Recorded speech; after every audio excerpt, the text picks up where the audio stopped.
correlations that we focused on covered 10 categories: types of contacts, types of entities, types of physical exams and procedures, types of other activities, types of communications, settings for these encounters, reports on the bodily effects from the encounters, reports on external effects in the environment of the abductees, and after effects on the abductee, as well as correlating certain items of personal history, such as ethnic background, etc. Now, for the purpose of this brief presentation this morning, I'll only focus on a handful of examples from the reports of these 8 women, but I would like to identify them in their location. Pat in Florida, Polly in New York, Lisa in Alabama, Beth in Puerto Rico, Angie in Tennessee, and Jane, Anita, and Amy from 3 different areas of Texas. Now, to begin with the evidence of human involvement, 4 of the 8 women, namely Pat, Lisa, Beth, and Angie, have reported face-to-face contact with military personnel in a variety of situations. I think you will find the most surprising to be that of Pat's family's experience. And it is confirmed by all of her living relatives, and there are only a couple left after the length of time between the event happening and us beginning this investigation.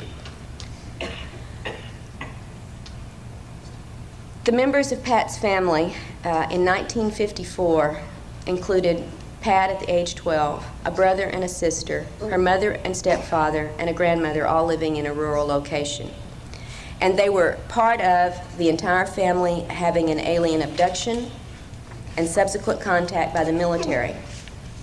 One day after the event in 1954, in which alien entities took the family members on board a landed craft in the backyard of their farm in Indiana and carried out certain physical procedures, one day after this happened, Pat and her siblings that are still alive report that a contingency of men in military uniforms and military vehicles arrived at their farm, sequestered the entire family for several days. One day after this occurred. How did they know it happened? Pat remembers being drugged and being interrogated about the alien encounters. She remembers being told repeatedly that it did not happen and that what she remembered was not real.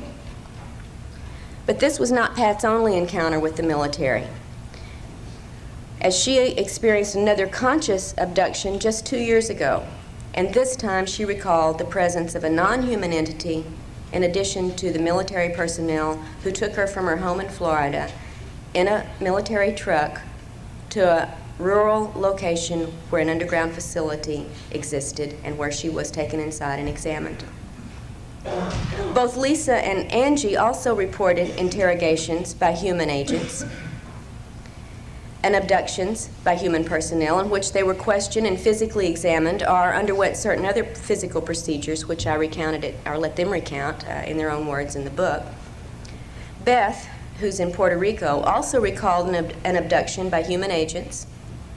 And a 5th woman, Amy, remembered an altered state scenario in which there were both alien and human-looking people present in an underground installation.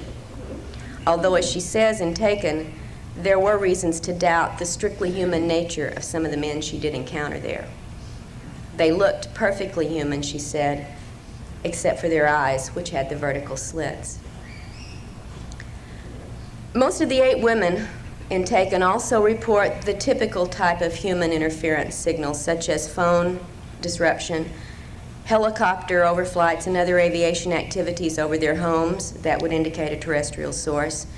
And I've even witnessed on one such occasion, while talking on the phone with Angie, an interruption and a comment by the human who was monitoring our phone conversation. As Angie and I were discussing on the phone a statement made by one of the humanoid-looking aliens in one of her recent experiences. She asked me if I thought the alien statement that their origin was somewhere in the area of Cassiopeia was a possibility. What did I think about that? And as we discussed this, a completely human male voice intruded into our phone conversation after a little electronic zipping noise and said, quote, "There's a lot of them out there and we know where they come from." And then he zipped off the line, and that was, you know. So, no, it's not all secondhand information that I'm reporting. We do have occasions to witness this ourselves. There's also a number of reports from the women that indicate a variety of illusory scenarios, one of the points I wanted to stress today, sometimes involving sexual situations, sometimes involving prophetic dreams or visions, and sometimes clearly screened memories of real encounters that left them with false recollections rather than with the real details of these events. I'd like to use my remaining time to discuss the nature of the physical procedures, however, reported by many of these women, and these women are very typical and representative cases for so much of the material reported that never gets to you or to me because it's kept very private and very confidential. Because I think we need to be aware of just how physically oriented so much of the abduction agenda really is. In addition to the bodily effects you're already probably familiar with, including rashes, hair loss, eye problems, nausea, and for women especially gynecological problems and irregularities, the greatest area of concern, in my thinking, is that of the implants, the devices that several of the women, like so many other abductees around the planet, describe as being inserted into their bodies. I think the most intriguing information that I report and taken, and that in fact I've come across in all of this work, has come from Amy's account of this altered state scenario I referred to briefly, where she was taken to an underground installation. She felt this was what she perceived. And I would remind you as I go through this brief presentation that in every encounter, the human's state of consciousness is externally altered and controlled in every encounter. And knowing the virtual reality capabilities and the screen abilities, we need to remember not to take everything as being the gospel truth that people come away remembering. Now this has, however, been explored with some very thorough regression work, and so I do feel a little more confident in what I'm going to tell you about Amy's memory of this event today than I would if it were strictly her conscious recollection. In part of this scenario, Amy recalled going into the underground room, full of equipment typically described from other alien encounters and other underground facilities, by the way, and seeing quite a large number of alien entities working here in this environment. But as I said earlier, there were also several human-looking men present, at least human-looking except for their eyes. One particular alien in the group that Amy perceived to be a female interacted with her directly. And this female alien began, basically, with an apology to Amy for the intrusions that some of her race were making into human lives.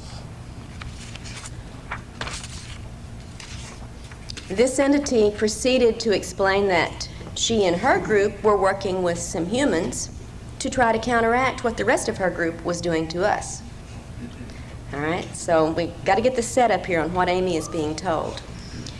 As the entity explained the negative nature of these intrusions for which she was apologizing, she then told Amy she wanted to remove 2 implants. This is one of the things they were doing to help counteract this negative intrusion activity, was to remove implants that the other group was putting into humans. And Amy recalled having an implant removed from one of her ears, and another smaller metallic implant removed from the base of her neck, or skull. Amy was told by the alien several things about how these implants functioned, and she reports that she was not happy to hear that they could be used to control the implanted abductees in any number of ways. Now, the area into which the newer implants are inserted, Amy was told, corresponds to the part of the brain known as the reticular formation, and it doesn't have anything to do with zetas, by the way. Thanks to Marianne Friedman, who's here this weekend from Arizona, and who was wonderful enough to share a lot of her research into the medical aspects of this brainstem activity, I want to just briefly refer to this, and then on Sunday morning, Marianne is going to go into a little more detail at one of the mini sessions, so I encourage you to listen to this material. The functions of the reticular formation that Marianne got me started looking at are staggering. And I'm sure some of you have been through this already. For me, it was just information I had to recorrelate with the accounts of the implant reports, especially those that Amy had relayed to me from her friendly implant-removing alien. The function of, I'll just read you a very brief statement from Nigel Calder's book, The Mind of Man, one of the earlier classics of our modern time, on brain activity and brain research. And here is a quote about this reticular formation area. If the primary job of the brain is to enable its owner to respond effectively to events, the strongest claimant for mastery is not the roof or the cerebral cortex at all, but the brainstem. The brainstem net is well placed to monitor all the nerves connecting brain and body. It knows what is going on better than any other single part of the brain. The brainstem net exerts its authority by sending out impulses which stimulate or inhibit nerve action throughout the brain and the body. It can override activity in the spinal cord. It regulates the signals from the eyes, the ears, and other sense organs, thereby providing an agency for selecting what is to be attended to from moment to moment. And it is this part of the brain that Amy was told was now the most common area for the newer alien implants to be located. If the aliens are indeed placing control implants into this area, then they would be able, as you've seen from this just very brief description of the brainstem activity, they would be able to control everything from the person's level of consciousness, to the bodily functions, to the memory and thought processes, and the assessment of all sensory input. Now, if you don't think the implications of that kind of control are overwhelming, think again. And I hope Marianne will stimulate some exciting conversations with you tomorrow morning about the possibilities of this area of the brain being the point of alien control through which abductees can be kept awake, put to sleep, put in an altered state, made to get up and do things that they would not choose to do, made to say things they would not say, made to forget things that they have said and done, etc. All sensory input being controlled by this area. Through the implant, any number of realities can be presented to the abductee that are not really there. And what one remembers is controlled through this area, so the repression of memory of these events is very easily controlled as well. I think the implications are staggering. So also, however, are the implications of the final point I want to make this morning, and that is the reports on the cloning of human bodies that I previously encountered with Ted's investigation. In the women of Taken, two of them women, Pat and Lisa, both remember being shown cloned copies of their bodies, just as Ted reported having a cloned copy of his body. But the explanations that Pat and Lisa received from the aliens about these cloned bodies are highly contradictory. As I talk about in the book, Pat, whose alien experiences, now this is the woman who had the 1954 family abduction in Indiana, followed by the military's arrival and sequestering and drugging and so on. Pat had had, throughout her alien encounters, a very religious atmosphere or overtone to these events, instrumented by the aliens. For instance, the first time there on the farm that the family was abducted, when Pat's grandmother began to, what we would say now, freak out and start praying to Jesus for help as these little grays came into the room, a blue beam of light came through the ceiling, just like in Star Trek, and Jesus popped out of it and said, in effect, they're with me, it's okay. And as I'm very fond of saying, and I don't know why I like this so much, except it always gets me, I asked Pat what Jesus looked like, and she said, oh, he was beautiful. He was so awe-inspiring. He was blonde-haired and blue-eyed, and just beautiful. And I said, hey, Pat, you know, look back at the New Testament.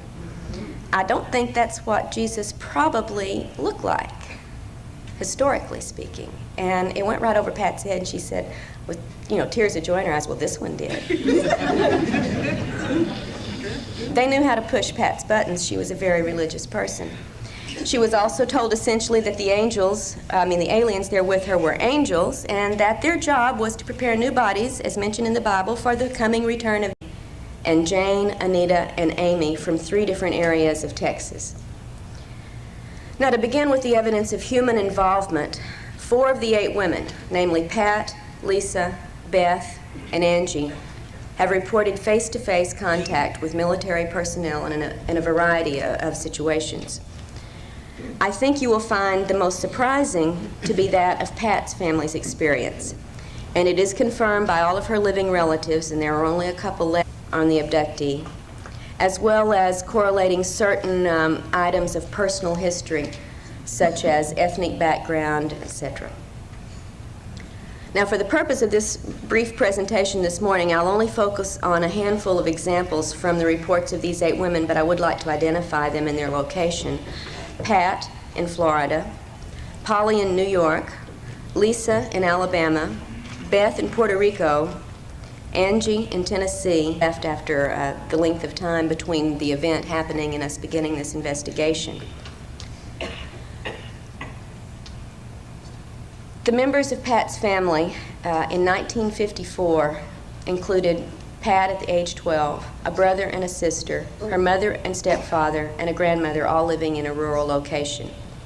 And they were part of the entire family having an alien abduction and subsequent contact by the military.